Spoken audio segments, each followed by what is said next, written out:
Do you believe in the de-dollarization theory, or do you just think enough people may believe in it that it could rocket gold? The de-dollarization story is a process that's happening. Ultimately, it kills your dollar, kills everything the dollar represents. I think at this point, it's just a matter of collateral and liabilities, and gold is money good collateral. What would it look like for the average American to lose the world's reserve currency status? Does the dollar automatically get put at a discount instead of a premium? Obviously, they lose tax revenues when the yield gets paid, but the amount of funding that would go from domestic purchases, because if you just do the math, if taxes are taken out of the equation, all of a sudden these things are yielding 2 and 3%, yielding close to double digits in some cases. Japanese invest in Japan. So they drop $40 billion on the market on the night of August 5th, and boom, they get $5 or $6 trillion worth of movement in the market.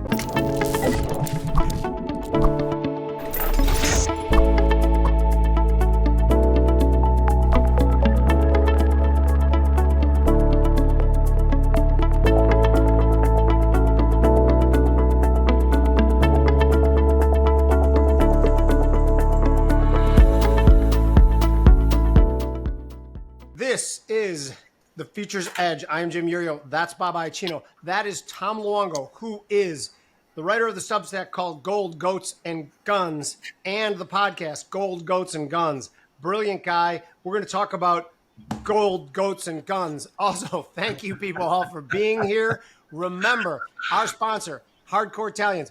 Please go to the website on our link. They make great clothing. You'll love the material. You'll love the funny sayings. If all of you aren't Italian, that's fine. We like you anyway. But chances are you know someone and buy gifts for people who are. And I think, Tom, maybe they have noticed that many of our guests are Italian. I don't know if we gravitate toward those. Luongo is Napolitan, right? Oh, yeah, absolutely. That's what I thought, yes, we are. Yeah, we are. One of my favorite ones, by the way, the Italian-American T-shirt. I love that. Yeah. But the one I just got, Tom, that didn't get delivered yet, it just says, I got a guy with the Italian colors underneath, which, by the way, like I've been I got a guy my entire life. I didn't even know that was an Italian thing. I thought it was just a thing. I got a guy. Don't worry about it. I live in the South. I've got a guy. His name is Brad. He's not Italian. Right. But, my guy for construction is named Brad also, and he's not Italian, and he's a pain in the ass, but he's our guy. Yeah. My guy Brad is awesome. He is your kind of classic good Southern black gentleman, and he hunts my property and gets me deer because he likes to hunt deer and not eat them, and I like to eat deer and not hunt them. So it's a beautiful relationship. Match made in heaven. And whenever I run into a problem, because I'm at the point now where I don't want to do any of the work around. I did all this work once. I don't want to do it anymore. So Brad, I need a guy, and he's like, I've got a family member. I've got this guy. So my wife is brilliant. Not Everybody Italian. needs a Brad. Everyone. Yeah, my wife's not Italian. About 20 years ago, I come home from work, and there's a construction project going on in my front foyer or whatever, and I don't recognize the guys doing it. It's not my guys. And I was like, what's going on? She goes, we're replacing the tiles. Who's doing it? Whatever. I said, Margaret, let me explain to you the I got a guy system.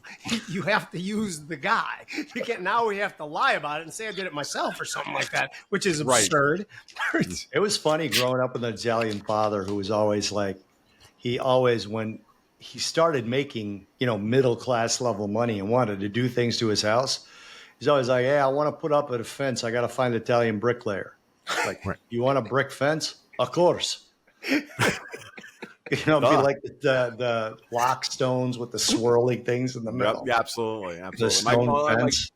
My grandfather, growing up, was a bricklayer in New York and owned a masonry supply shop on Northern Boulevard in Queens, and was forced into retirement at the age of 70 and had to liquidate his business and everything else because of Social Security. But and he didn't want to stop working. He was a miserable fuck, but he was still going at like 92. Had open heart surgery at 84. Like, did you grow up in a multi-level? Like, did you live with your grandparents and stuff? So I was born on Long Island. I was born in Freeport, and they lived over in Roosevelt. My grandparents, my mom's parents, lived over in Little Neck. But by the time I came around, my dad, who was NYPD, was like, "No, I don't like the direction of this neighborhood," and moved us all upstate.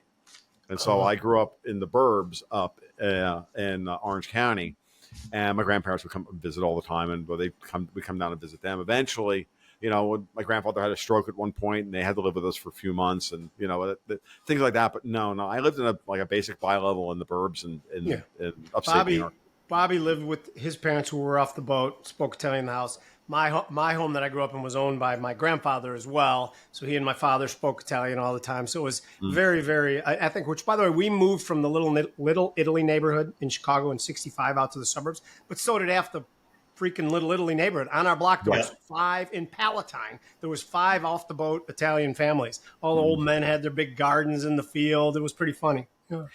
My neighborhood was similar. It was all Irish and Italian cops and firemen in my and commuting into the city. So that's how your dad knew about it, right? Yeah, because someone else. I don't know. This all kind of happened right that way. No, it was a brand new community in '68 when they bought the place. I was born in February, moved in June. They had contracted to have the house built probably in '67. Look around the neighborhood, and it was the Contalmos and the DeFelices and the this ones and the Nardos and the blah blah. And everybody was either Italian or they were Irish. There were a couple of Jewish families, and that was about it. But and most of them commuted into the city. They were either, like I said, cops or firemen. Okay, so one last Italian question, then Bobby got the next question. Then we got to actually get to gold and things like that, like we like to talk about too. Growing up, because this is where I grew up, was a kind of a heavy mob influenced area. And we were discriminated against a bit because my mom, we worked at the rich kid school, so we could go there even we're from the little Dago ghetto. But they always thought we were beneath them, but they were always a little scared of us. But I did always think that the girls of the rich families maybe gave us an extra look because they know we'd piss off their parents if they ever brought us home. I liked the whole situation. I didn't mind that level. Did you have any similar experiences to that? No, I was a dude. Look at what's behind me. I was a complete geek. Me and girls, I didn't know what to do with girls, and I went to college and didn't know what to do. I honestly, my wife and she was my first girlfriend, and I've been with her. That's awesome. About 32 years now, and same with me. Be 33 in February. So 33 for me in May. I didn't have that issue. My dad kept. This is my birds and the bees talk with my dad as I came home from college. That's the first year I was working for him at, working maintenance at the local psychiatric hospital. My mom was head of nursing, and dad was retired NYPD at that point and ran the maintenance department. He just kind of looked at me one morning over a cigarette and a cup of coffee and said, "So, you getting any?" I'm like, oh God! That was my dad. I dropped that. That was my dad. So I just kind of looked at him and went, "No." Am I supposed to be? I was, yeah, but I wasn't. So Oh, that's funny. Yeah, my father started the Calabrese Baking Company in Chicago. And the interesting thing about that, if you read the book Family Secrets, which, Jimmy, I don't know if you've ever read that. That's the one about bringing down the mob, right? Yeah, it is phenomenal. I know the guy. I know the Hake, the lawyer who went undercover for 5 years. Yeah, so Frank Calabrese Sr. and Frank Calabrese Jr. and Nick Calabrese Frank Calabrese Sr. ran like what they called the Chinatown crew, which was really not limited to Chinatown. It was also bled into Cicero, which I grew up sort of on the northwest side. And that's where they were influential. And we had the Calabrese Baking Company. And at the height of it, we had 16 delivery trucks on the street. There was zero chance anyone thought that my father named it after Calabria, which is where we were from, which is exactly what he did. So everybody that saw the trucks and saw us getting in out of the trucks, they're like, Frank Calabrese, Nick Calabrese. Oh, yeah, they thought they were the mobster trucks. Oh, yeah. They thought it was. And I have another story relative to those guys I'd tell you guys off the show, but not on the show.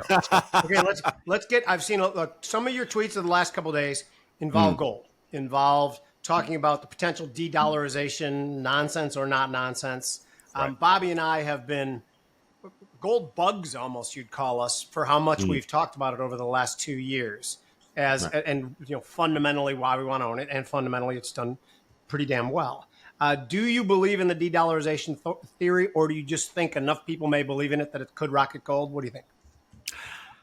The de-dollarization story is a process. I did a whole panel with Alex Craner and Bob Murphy for the upcoming Expat Money Show about this very topic. And we all came to the same conclusion, which is this is just part of the process. I think the Fed wants this. I don't think the Fed wants the global reserve currency burden anymore. I think there are other factions within the U.S. government that do want it. It's just a matter of like collateral and liabilities, and gold is money good collateral, and for everyone. It's, for central banks, for you, for me, for everyone else. And at the end of the day, and it becoming a tier one capital asset, and with Basel III changing the rules even more so in gold's favor, it's going to be a mechanism by which, this is something that people just don't want to admit, but gold is a mechanism by which the central banks and our governments that are over levered can get themselves out of their fiscal and unfunded liabilities problem if they're willing to do the hard work in the long run, which is fix the fiscal scene up on Capitol Hill, and allow the price of gold to rise so that the percentage of our central bank balance sheets is are collateralized with real assets versus debt that no one is, that in short order no one's going to want unless we fix things, right? Right. So You said something that flipped a switch. Because I never considered before that perhaps the Federal Reserve doesn't want the burden of being the world's reserve currency. Let's say we lost that status, and I know people who are listening, I don't think you lose it every night, particularly overnight, particularly when other central banks are obsessed with the same sort of ridiculous stewardship of their currency spending, whatever. We're still the world's tallest midget, which I have a lot of experience being.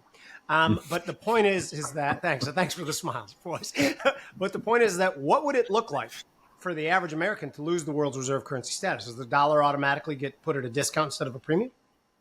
It's a good question. I think it just changes. I think we're actually moving into a much more complicated world. I think we're moving towards a world of, we're never going to close our capital account relative to gold flows or anything like that. Not officially. Vince Lanci and I, another good Italian, have talked about this at length about how, we're going to put soft capital controls on the flow of physical gold, and we're going to have I think we're going to wind up with, like everybody else, a two-tiered monetary system, an international dollar and a domestic dollar. And I don't know all the mechanisms and all the twists and turns of how we get there, guys, but I think that's clearly where a lot of this is going to wind up. When I think about, like, for example, and that this is to answer your question, Jim, in that, like, it may not change very much for the average American at all if we do it right. Meaning, so what if we embrace Judy Shelton's idea of like a gold-backed TIPS or a gold-covered treasury bond, where we pay maybe a partial coupon in dollars and then pay out at the back end of the bond with a certain percentage in gold, right? So we pay a 2% coupon on and 5% gold cover clause or 10% gold cover clause. But it's only saleable to American citizens, not international investors or anybody else. Only Americans can buy it, and they can only use it. And maybe we even issue a kind of digital dollar issued by the Fed that would be that you could buy these with, right? Oh my God! Like all of a sudden, like the boogeyman of the quote unquote central bank digital currency and all this other stuff, that changes the mechanisms of. Again, I'm not free associating here. I'm thinking about, I've had a long conversations with a lot of people about how you can do this stuff and recapitalize what's the United States and draw capital back in, or more appropriately, the wealth that we generate here stays here. And it starts with, admitting that we have a fiscal problem. In recent days, I've really been thinking about this. I'm like, everybody, whenever I say, well, let's just fix the budget, let's just cut $1 trillion out of the budget, everybody goes, well, we can't do that. GDP would collapse. I'm like, why not? Do you really think we don't spend $1 trillion overseas every year? Spend it on nonsense. We could cut back $1 trillion without even. Yes, right. We won't. Well, I don't know. Okay, well, here's the thing. The official GDP numbers would drop by $1 trillion because we'd spend that money. We wouldn't spend that money. But domestically, the American economy wouldn't change at all, because that $1 trillion is money that's spent overseas, for the most part. I mean, okay, some people would lose their jobs and blah, blah, blah, blah. Okay, maybe a 10 or maybe 50 or $100 million would fall out of the economy, or maybe 500 million or whatever. Maybe a 5 billion. Who cares? It's nothing. It's a drop in a bucket relative to our GDP. We could cut $1 trillion from the budget, and only 10% of the domestic, and only 10% of that would hit the domestic economy. And we would more than make that up from, the lack of that fiscal spending being levied as taxes and all the rest of it. So there's so many ways to skin this cat of how to get out of this. The question is whether we're willing to do so or not. And we're certainly not going to have that happen under Kamala Harris.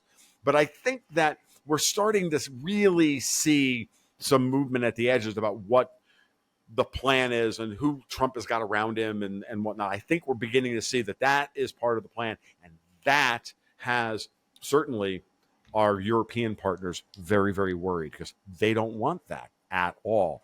They want their free, cheap euro dollars, and they want the Fed acting as the central bank of the world for their benefit, not for ours. I have so many things I want to ask you based off of what you just said, but I want to try and just stick to this one. I'm trying to take notes.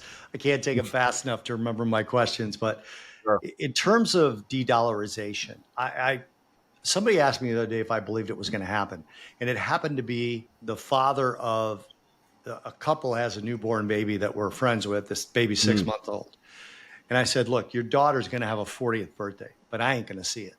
That's what I think is de-dollarization. It's going to happen, but I'm not going to see it.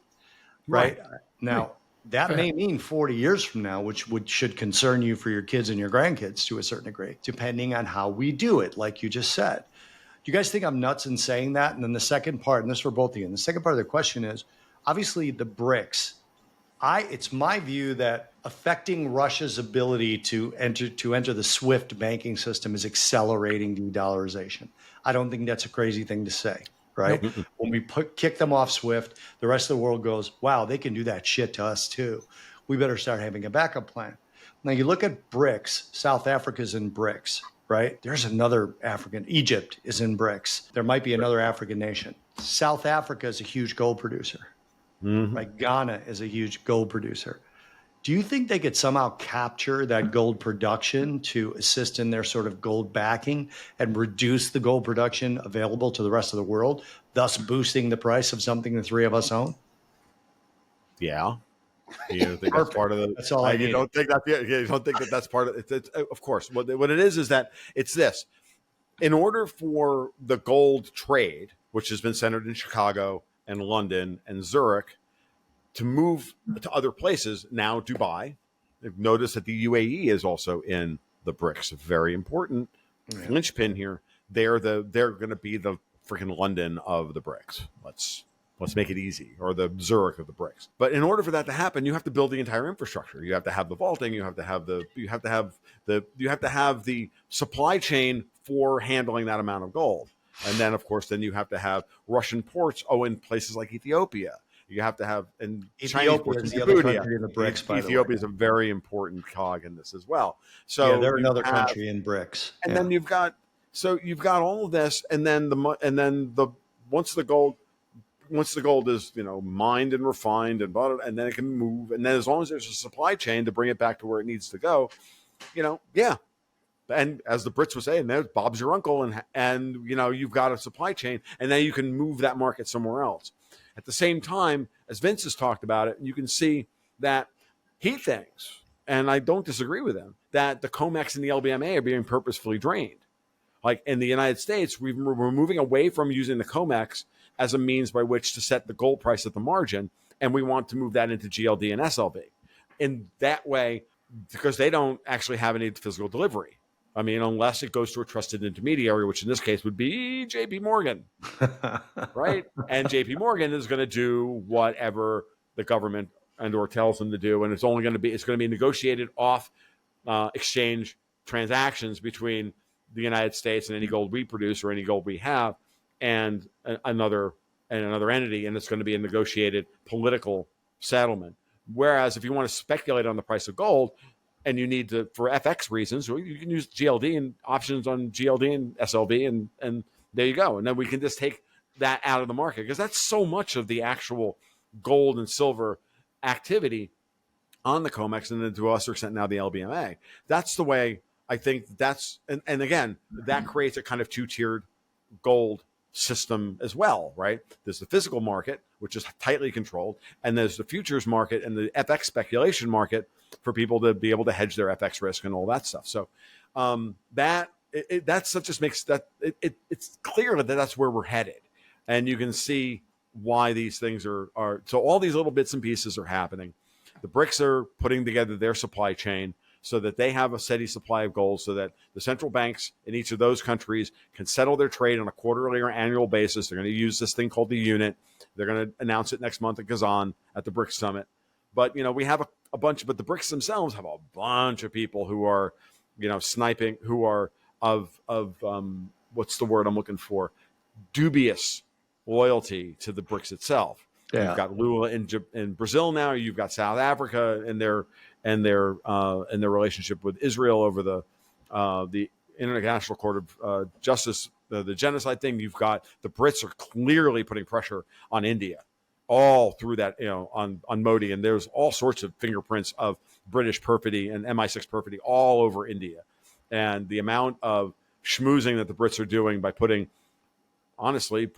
Indians in places and positions of power all around the world in order to, extend their soft power into those areas. So, what did I see this morning? The Duran just did a video, the title of which is, you've got India and Brazil are both putting pressure on Russia for a peace settlement in Ukraine, and what I'm seeing from the Telegram channels are the Russians have finally just started a massive attack and overrunning Ukrainian positions. And this has happened in the last 24 hours. So you got Putin's answer there. He's not backing down, and he shouldn't, because he's winning and on the ground. And then there's another whole side of this thing where you guys should speak to my friend Alex Craner if you have not, by the way. If you have not spoken to Alex Craner about what he's uncovered about the UK gilt market and the liabilities that the Bank of England have and outstanding, or listen to the podcast that he and I did on my podcast.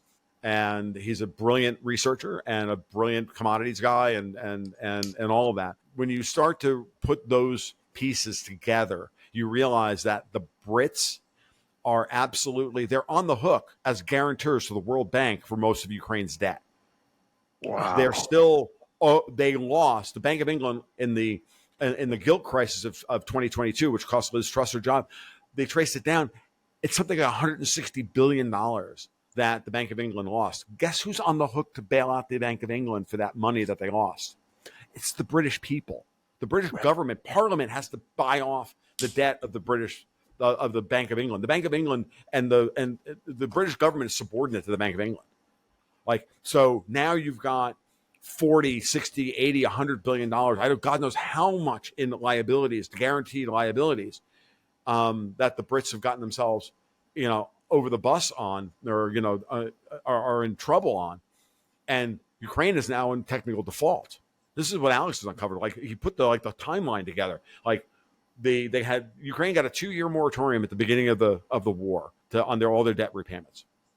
That expired on August 1st. In the lead up to that, Zelensky was, addressing Parliament and meeting with the British cabinet, the British minister of cabinet, the cabinet ministry, which never happens, by the way. A foreign leader meeting with those people only happens every half a century or whatever. Oh, by the way. And they're trying to figure out, well, what can they do to, negotiate a haircut on the loans and everything else. And then they negotiate, and then Zelensky turns around and says, we ain't paying anyway. And then 3 days after that, Fitch downgrades them from CC to C, which is technical default. Right. We're in crazy town territory at this point. We could lose the entire city of London. LIBOR's going away. All this stuff is happening all at the same time. So someone needs a war to guarantee the bond payments, and they need the Russians to pay reparations, which is why the Europeans keep talking about the Russians paying for rebuilding Ukraine. It ain't going to happen, because Russia's going to win the war on the ground, unless we are dumb and Kamala Harris wins the presidency and forces us to go to war. But then again, even Lloyd Austin just told Zelensky at Ramstein 2 days ago, dude, you're not getting any more long-range missiles from us. You're not getting any more support. We're not giving it to you. You don't and then Blinken goes out there today and says, oh, no, we're giving them, the State Department is giving them the permission to strike deep within Russia, but the Pentagon's saying no. This is the world we live in today, guys. So, by the way, sounds to me like you're describing a short the British pound, maybe even short the euro, and long gold. As Dennis Gartman would say, be long the gold in pound terms. That's the kind of trade you're diagramming, right? And then I have an answer to Bobby's question too. Of that, what's that?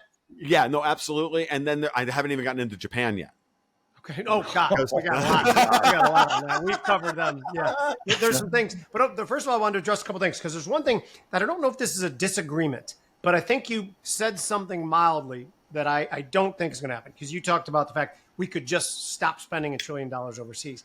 I think the kickback grift is so deeply entrenched. And I think it's more entrenched on one side of the aisle than the other, but it's deeply entrenched on both. And there's a lot of people getting wealthy. Just because you bring in a new administration, there's still a lot of people who are involved in getting the kickback. So what do we think when we give, $400 million to Iran? My assumption is that 20% of it winds its way back into the politicians' pockets who approve that. I don't think that is unreasonable or any tinfoil hat wearing bullshit to think that. You don't either, right? No. What I'll say, Jim, when I say something like that, I'm talking about like, hey, let's cut the budget of USAID. Right. How about that? Let's stop funding color revolutions around the world. How about we close some of the bases? How about we do some of that stuff? That's the kind of thing I'm talking about, the big stuff. But that's what we would do if the three of us, the three reasonable, actual, logical, balanced thinkers were in there. But the people who are in there now, I'm not sure if they have that ability at all, too. But I like everything else I like everything you're saying, particularly what I just thought about, because I am short the euro right now. I'm not sure why. It was a technical pattern that triggered. But I want a fundamental argument to back that up. And I might be short more of sterling and long gold as well, because I think gold is the trade. Let's say Trump wins. He's a reasonably big domestic spender. Maybe he does cut back some of that international budget, and maybe the grift will get curtailed a little bit too. But in the past, he has been a relatively ride in on a white horse and save every industry by writing a check with our money. I don't love that particularly. So I think he's mildly inflationary, will be good for gold. Kamala Harris, I think, will be terrific for gold. Just restrict the economy through onerous regulation, while at the same time the Fed has to stimulate into the teeth of still some remaining inflation. And I think that would be an excellent story for gold. So again, gold is one of my bigger positions. I've been long that quite a bit. That was all I said in response to Bobby's question. I know I had a question, but in this year that I'm going to be turning 60, I forget that shit quickly. Bobby? Well, yeah, I have another question for both of you. And this is sort of not stealing this, but I wanted your guys' opinion on this because it blew my mind when it was said, and it also blew my mind that no one's ever said it. Steph Pomboy, right? Love her. Yeah, spoke to her a couple of weeks ago, and she said she had an idea to help domestically recapitalize the country and the Treasury. And she said she was uncomfortable kind of saying it because she really kind of wanted it to get to Trump. And she said, so I'm just not sure. I've reached out to a couple of people I know that know him, and I'm trying to get it to him because I don't want anyone to just kind of take it from me and this and that. A couple of weeks later, I see her on Charles Payne's show, and she says it. And I'm like, I texted her. I'm like, oh my God, you said it. She goes, yeah, I just figured I should get it out there on the record. By the way, this is a hell of a buildup. You are a media star. This is buried in the lead. Way to go. 20 years. I am, I'm Team Bobby really right now. Because I wear hardcore Italian shirts, which of course are very quality T-shirts, and they have me, standing up. If you want hardcore Italian shirts, the link on our, whatever. Yeah, use our link so that we get supported. She said she thinks, even if it's just temporary, but it should be long-term temporary, U.S. Treasuries should be tax-free like munis are to domestic purchasers, institutional and otherwise. And I was like, wow, I hadn't even thought of that because obviously they lose tax revenues, when the yield gets paid. But the amount of funding that would go from domestic purchasers, because if you just do the math, if taxes are taken out of the equation, all of a sudden these things are yielding 2% and 3%, yielding close to double digits. Yeah. In some cases. What do you guys think of that? I think it's brilliant, but you guys are more interest rate guys than I am. Tom, you go first. Yeah, you go ahead. No, Jim, to call me an interest rate guy is hilarious, by the way. So I am an interest rate guy. I love this. I love this idea. It encourages them to be domestically held. It's always been a little bit of a liability when so much of our debt is held in foreign sovereign funds. I think it's fantastic. Anything that keeps tax money from going to the federal government, I support 100%. I think their problems come from too much money, not too little. Bobby? So, Tom, here's the question to you then. Where are the traps I'm missing on this? Can you see any right now, or do you want to call me next week, or where are the traps? No, I don't think so. I think she's describing a version of what I've been describing. So I just I went directly to gold back tips and gold cover clause. I'm going back all the way to Jim Sinclair in 2005 when I'm talking about shit like this, right? No, I think that's exactly the right way of going about it. We need to incentivize American investment in America. Like we need to do Like, again, I'm going to go back to Japan. How does Japan do what they do, and how have they been able to get away with what they've done? Well, they've done it by making sure that Japanese invest in Japan. The Japanese love investing in Japan. Mr. and Mrs. Watanabe would rather give their money to Japan, even if they're only making 0.1% real yield or 0.2% real yield. They don't care. As long as it doesn't turn negative real yield on them, they're going to stay in the trade. The hard part for them is that since they're a big exporting nation, you got to get their corporates to repatriate their profits that are sitting in American banks and Mexican banks and Europe and everything else. So that's why, for example, I always knew that the BOJ was eventually going to defend the yen. And when they defended it, they were going to get the maximum amount of money bang for their buck, and they were going to let the leverage within the yen carry trade do most of the talking for them. So they dropped $40 billion on the market on the night of August 5th, and boom, they get $5 or $6 trillion worth of movement in the markets. That's how you make, and then that's how you get good return on your investment. And notice that the yen, after it first dipped to 141 that day, and then rebounded to 148 or so, and it was against the dollar, and there was a lot of dollar liquidation of dollar yen carry trades. And I said at the time, that's the first order effect. The second order effect is going to be when it goes against the euro and the pound. And you're watching it today. The yen is today trading at 142. The euro has bounced off of 112 back down to 110, and the pound has rolled over back to 130 after hitting 133. UK US bond spreads rising, meaning gilts are being bought slower than US Treasuries. Same thing with Germans. Same thing with German spreads. They're all collapsing after all this time of everybody trying to hold everything in a nice tight yield band and a currency band. The currency markets are changing.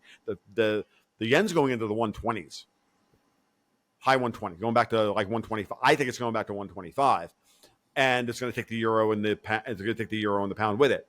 Why? Because the Swiss are no longer bailing out the euro.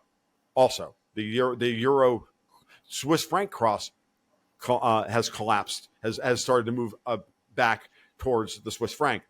So all of that tells you that we've got liquidity turmoil happening in Europe and in the UK gilt market. You've got the Bank of Japan acting as the Fed's wingman to cut dollar liquidity globally, while the Fed now is signaling, we're going to cut interest rates and help out the starving credit markets domestically. We've got SOFR, LIBOR's going away, and we've got it all ring fenced. And if the foreign central banks need U.S. Treasuries, they got to come to us because they can't go to our domestic repo markets because our banks have all told them to go fuck themselves. Their bunds are not worth. We're not taking them at par. We'll take them at 70 cents on the dollar, and of course they can't afford to do that. That's been going on for 5 years now, and so going back to the repo crisis of 2019, J.P. Morgan started that trade. And now all the American banks are doing it. So, yes, we've set up a virtuous cycle to bring the treasuries home, to bring the dollars home, to put them back on the bank's balance sheets. And we're also enticing or forcing anybody who wants to maintain current credit spreads to buy the top. Look at where the markets are priced right now for a 75 basis point cut next week, and we're not going to get that.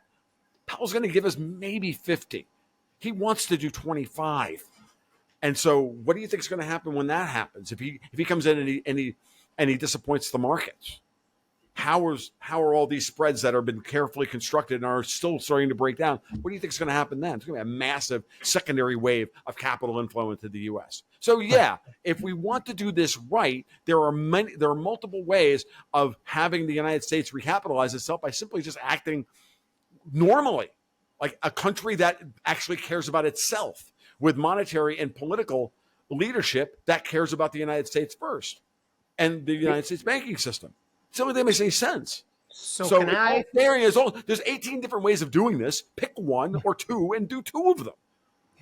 So earlier in the show I said I was short the euro, but I'd like to change my answer, and you guys who are listening just give me like credit for all the shit he just said as my fundamental reason for being short the euro, because I agree with you on that. So what you're saying is you're Texas hedged the euro now. Exactly right. Yeah. So we're all good then. So here's what I like: your idea versus Steph's idea. Your idea is probably ultimately better, but Steph's idea is probably easier to implement. Don't Absolutely. you agree? Yeah. Mm-hmm. So Great. that is interesting because too, one of my base cases, and I want you to comment on this too. My base case has been that it's great. The Fed is draining its balance sheet. Everything seems wonderful. It's taking $2 trillion off, but everybody's got a plan until they get punched in the face.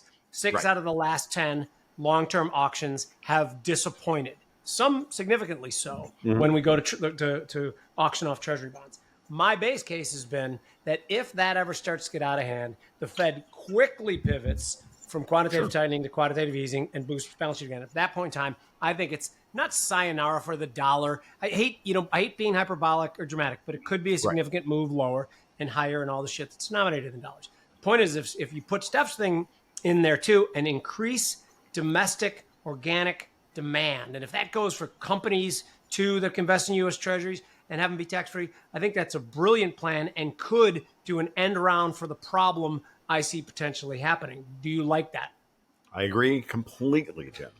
I'll go one step further and say, oh, I had a plan, and I got punched in the face. Oh, and that is my brain sometimes just kind of locks up. Same. That is one of the issues. Here's the gig. Powell will only intervene if the bond market seizes up. That's his job. He will not intervene if the stock market seizes up. He does not care. Okay. He does not care. Never has, never will. The Fed cares about the bond market and the Treasury market. So you have to ask yourself, okay, so what are the potential pitfalls to force that to happen? And why would somebody strategically try and make that happen? Because that's what they want to do. So can you see no one accepting the results of the election? Sure. Right.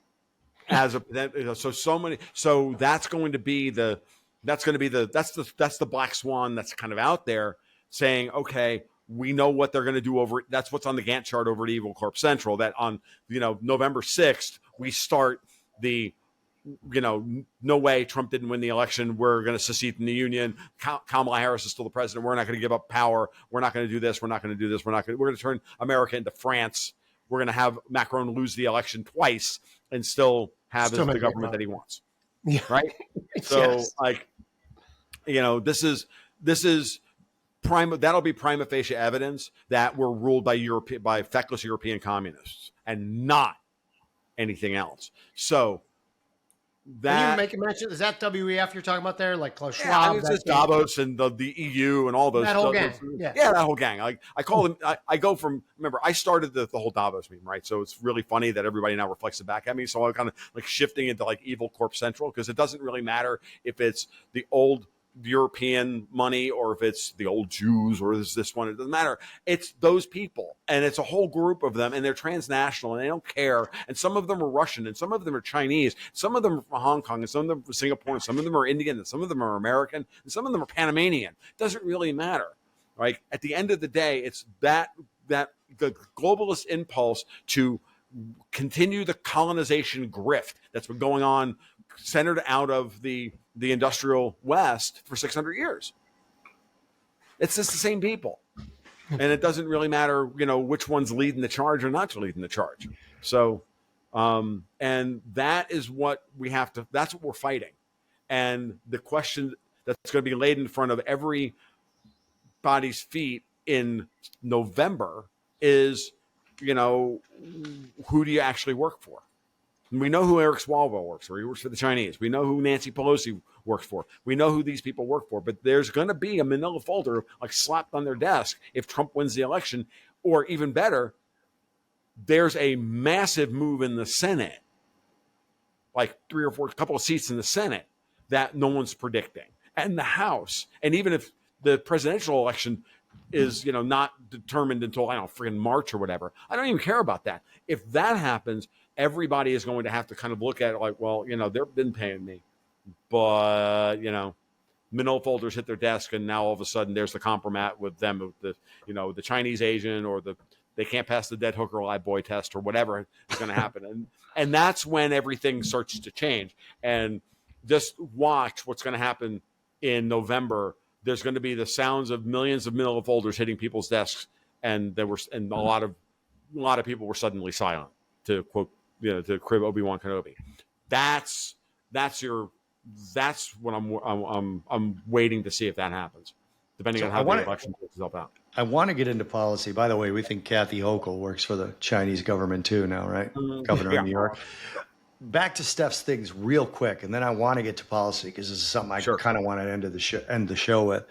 Sure. You talked about the stock market and Powell not caring about it. If you make U.S. Treasuries tax-free, Tina gets shot in the face, right? There is no alternative. Basically, gets shot in the face. Yeah. So she's dead. And now does that, I don't want to say collapse the stock market, but does it force U.S. companies to get a lot better in terms of earnings, and does it damage the stock market when you've got all this money rushing into tax-free treasuries? Sure. Taking away that passive bid all the time, that just everyone monthly buys just whatever stocks they can. I think that's probably a good thing. I'm not confident that effect would go for very long, because market equilibrium will take over. If the demand is really what we're anticipating, they'll push it up, drop the yields, and it might not be that great of an effect, but it certainly will be in there, and I like it. Sure. Well, that was going to be the other thing I said. If it pushes down yields, pushing up price with all that demand, now you got the companies that are benefiting on that, the dollar's benefiting from that, and so on. It's just an overall boost to the U.S. economy. But I want to tell a quick joke because it comes from our friend John DeSorga, who is the person who introduced Tom and me. He just reached out to me and he said, "You got a minute to talk?" And I sent him a picture of the show. And he goes, "Look at that murderer's row of Italian. Tell this joke. How many Italians does it take to change a light bulb? One, to hold it in place because the world revolves around them anyway." Right. Right. Exactly. How many jazz musicians does it take to change a light bulb? Fuck the changes, man. Just play. Like,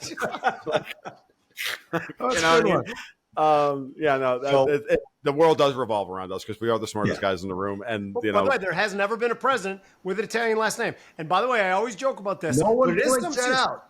What's that? No one ever points that out. No one ever points that out, because we are still viewed little bit as shysters, people who go around and people who always got a game, which, by the way, I am a little bit of a shyster and I do always got a game, so maybe it is appropriate, but I don't like it. I don't like other people thinking that, but that's just my input there. There's the other problem with Catholics as well. Like we still have there's a lot of this, and but there's like 6 Irish named presidents. They are all Catholic. Catholic-ish. Catholic, ish. And then there's Eisenhower, who was an atheist, and they had made him write Presbyterian now because it's like not having a religion anyway. True story, actually. So, I don't know. It's funny. Like, as far as the stock market is concerned, we have to keep in mind global capital flow. Let's look at what's happening in Q3. It was one of the things I point out to my people on a regular basis. And I do the Dow every Wednesday and every Sunday. And now I've started to put up a little chart of the Dow's performance relative to other major indices. In the first half of the year, the Dow was one of the worst performing major indices in the world. And it was underperformed the DAX, it underperformed the NASDAQ, it underperformed the Nikkei, it underperformed the Euro Stoxx 50, it underperformed even emerging markets. I use EEM, the EEM ETF as a good proxy for that. In Q3, the numbers have all turned. The Dow is by far the best, is holding up the best. If not in Q3, it's still up. Everything else is negative. Yeah. Everything else is in negative territory. The DAX is barely hold on to like a positive 0.3%. That'll change tomorrow. And that's a classic Martin Armstrong blue chips. Foreign capital rushes into U.S. blue chips because they need to move in and not move price kind of argument. If treasuries get too expensive, as Bob pointed out, and Jim pointed out, like you guys both pointed out, like people move into Dow stocks if the yields are above the 10-year yield. Like, you know what I mean? So they'll do it. And it'll just be a massive in wave of capital into the U.S. And all the world is asking for is for us to stop acting like jackasses. That's really it, folks. I mean, and there's so much gaslighting and propaganda that the United States is on the verge of collapse. And I think it's all bullshit. I think it's gaslighting by morons. It's gaslighting by evil pedophiles, frankly. And that's where we are. And, once you push through that and look at what's actually happening, you realize that the market sentiment hasn't really changed. And they understand that, if the U.S. can, kind of unscrew itself politically and get on its own and start turning the ship around, then we can solve all these problems. Well, we cut a deal with China. Trump will cut a deal with China in a heartbeat. Russia, same thing. And he'll cut a deal with all the people. They know that. And you can even see it's all kind of laying out there. Xi wants a deal. He doesn't want to go to war with us over Taiwan. They don't even want to go to war. Nobody wants to go to nuclear war. Nobody wants to get that far. Nobody wants to go to war at all. So, other than the Brits, they want everybody else to fight. They want everybody else to fight. Don't ever forget that. I want to ask you a question. We're recording. France just surrendered, by the way, just because I was talking about it. Anyway, you go on. That's a 20th century glass bottom joke. A glass bottom boat joke. Why did the new French Navy have glass bottom boats so they could see the old French Navy? How do you sink an Italian submarine? You put it in water. This is just open great up the screen doors. That is great stuff. So I want to ask you, because we're recording on it's a couple hours before the debate, 2-3 hours before the first debate, right? Presidential debate. Now, I've always maintained that who is president doesn't matter. Who runs Congress matters more. And if Congress is actually working, matters more. I think I might be changing my tune on this particular election simply because of all the international issues going on. So, Tom, number one, Nate Silver, who leans left, right? If you read his Substack, I subscribe to his Substack. He leans very left. Is one of the only pollsters. Well, I should say he hates Trump. I don't know if he leans left, but he does not like Trump. And he's one of the only pollsters that have changed his model after 2016. As we talk right now, has Trump at a 64.4% probability of winning. Okay. And he said the debate could move it in one direction or the other, but he thinks after the debate, probably be closer to 70% probability for Trump. Although he says Harris is probably a better debater because she was a prosecutor. What do you think the outcome of the debate will be, can be, could be? Let's start with the beginning. Trump demanded that they stand up. Taller candidate wins. He's 6'4", she's 5'2". Okay. It's going to be a big deal. He has to come across as not being a bully. Okay. He has to come across as reasonably coherent. Now, he has problems with that every once in a while because he's Trump. And his brain just flits in every damn direction. He's not senile. He's still sharp. He's just Trump, and he wanders. I think that he can't bully her in public. I think that will be a bad look because Harris is an unknown quantity. Unlike Hillary Clinton, everybody knows she's a rapacious bitch. Bullying Hillary was the right strategy. And it was going after Hillary and pushing her buttons and getting her on tilt was the right strategy. Harris, all he has to do is just as you said, I'm just going to let her talk. Right. And then all he has to do is come in with his policy game on, high and just say, look, we're not going to do anything terrible. We're just going to make the country better. That's all we're going to do. And all this, all this fear mongering, that's all just nonsense. And it's nonsense because she doesn't even believe it. Look at her. Come on. And I think if he does that, he'll have no problem. I'm not a huge fan of Nate Silver, but then again, I haven't really followed him since 2016. I've always thought that he's a DNC operative. But, maybe like everything else, I don't know. He's seeing the light, whatever. I don't know. I don't think it much matters. What matters is, are we outside the margin of cheating? And it's still going to come down to 5 states and 5 counties within 5 different states. And that's going to determine the election. And that's where all the effort's going to be to move the goalposts. And the big question is, are we going to see an outsized movement in states that we don't think are in play? And I'm going to target Virginia as one of them. When Glenn Youngkin changed the rules that demanding that all the ballots be certified effectively. What if the permanent state in Virginia is not happy with the concept of another Harris presidency?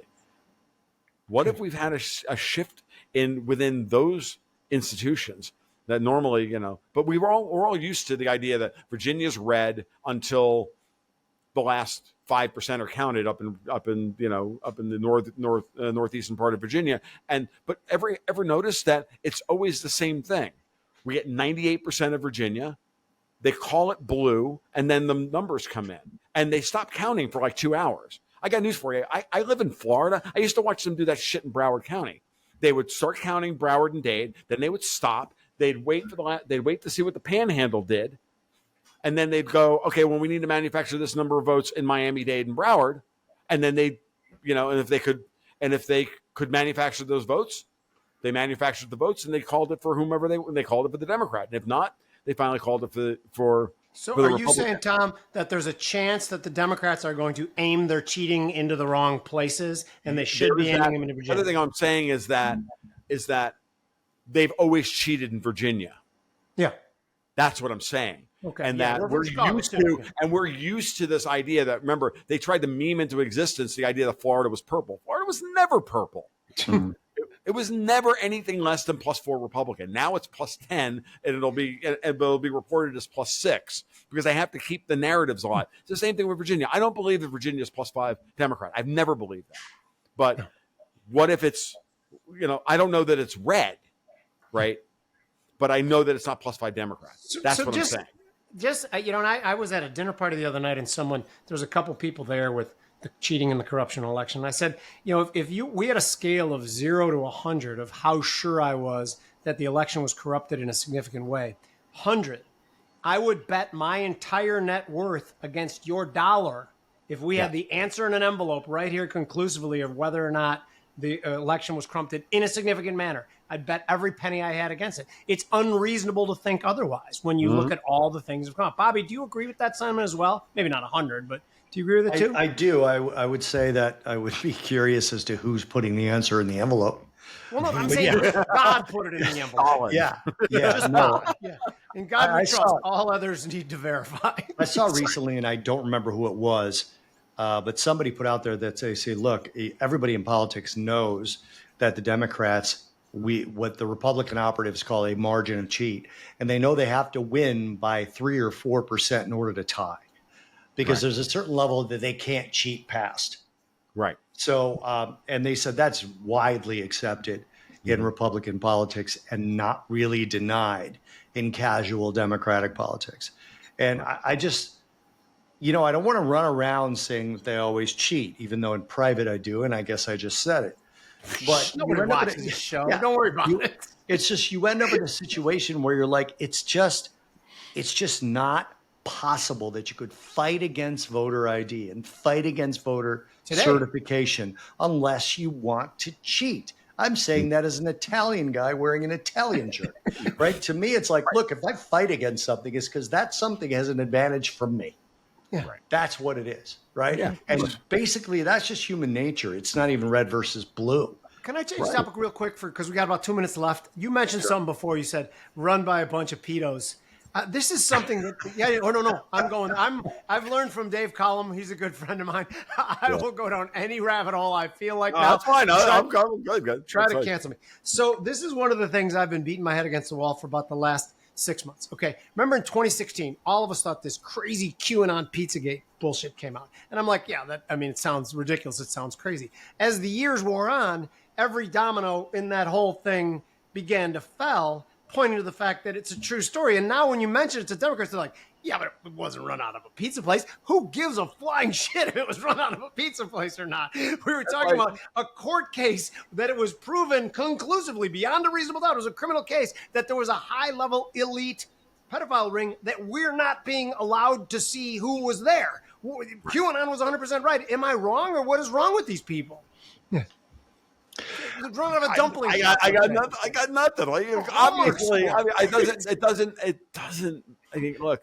I put it this way in last month's issue of the newsletter. And actually, my partner Dexter White, when he was editing it, I said, "Ooh, that's harsh." I said, "So they're working really hard to make pedophilia a secret again." Have you guys seen Lincoln with Daniel Day-Lewis? Yeah, I have not actually, because watching a Spielberg flick about the Civil War, I can't do it. It's not historically accurate, but Daniel Day-Lewis just plays Lincoln so well. He plays him like you hope Lincoln really was. Mm-hmm. But there's a scene at the end where they're asking him to confirm or deny something he knows to be true, and he writes a note and has it run back to Congress that says there's not a peace offer currently in front of me, nor do I expect there to be one. Now, the gist is that he delayed the people from coming to see him to deliver the peace offer. So he knows it's about to be delivered. And, you know, one of the Republican guy or Democratic guys goes, a lawyer's dodge, which is, he was exactly right. That's what it was. When you hear people, especially, what do we call them now? Legacy media, Jimmy. I love that term. Oh, yeah, legacy's good. That's a good one. Yeah, we like legacy media versus mainstream media, which just sounds like they've made you sound like a crazy person when you say it. Legacy media will say things like, there's absolutely no evidence of this happening, which does not mean it didn't happen. Of course not. Right. You know, according to a criminal jury, there's no evidence that OJ killed his wife and Ron Goldman because they acquitted him. You know, but we all know he did it. Right? He wrote a book saying, if I did it, this is how I would have done it. You know what I mean? So that's when, to me, when you know you're lying, and you only hear like the CNN people and all that say, there's no evidence of election fraud.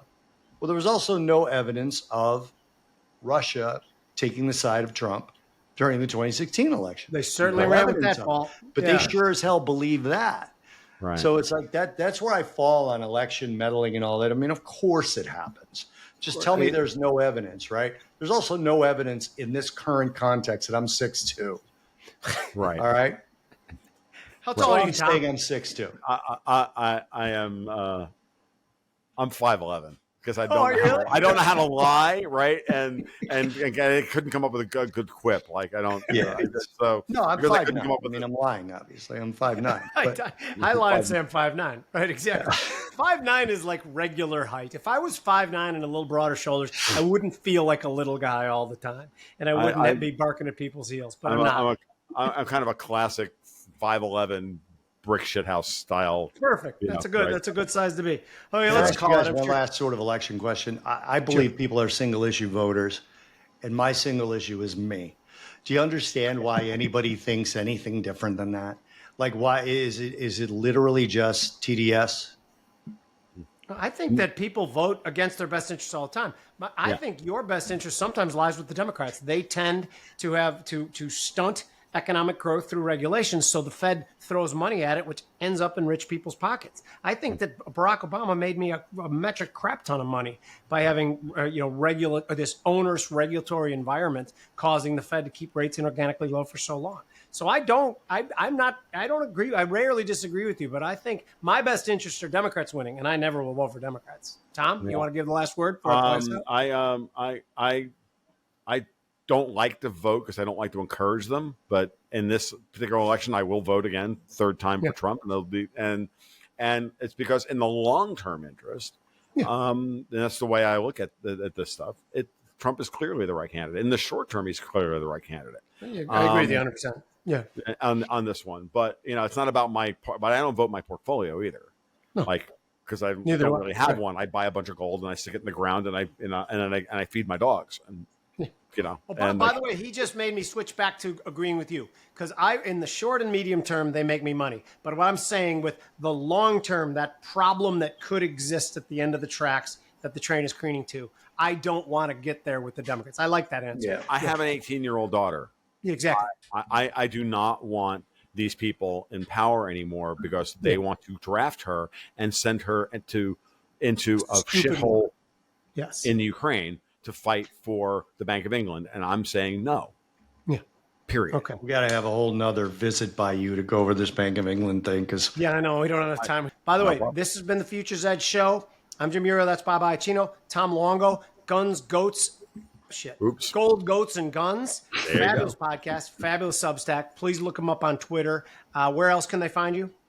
Patreon, which is where that's how we make our living over on Patreon. Okay. But by the way, none of this works without you guys and the support you guys give us, all the DMs, the retweets, the subscriptions. We appreciate every one of them. We also want to thank our sponsor, Hardcore Italians. By the way, this shirt that Bobby's wearing, the one that I'll be wearing next show, the material is fabulous too. If you're not Italian, that's great. I'm sure you have friends that are. Buy them. They're great gag gifts too. Bobby last time had a shirt on that just said Gnocchi. I thought that was one of my favorite shirts ever. Bobby and I were both in legacy media for many, many years. So I used legacy media for many, many years. We found out that you couldn't say what you actually thought because there was pressure from producers, pressure from sponsors, and it's a bullshit system. This is a much better system, but it doesn't work without your support. Support us by subscribing. Support us by buying shit from hardcoreitalians.com. Thank you. This is a Futures Edge.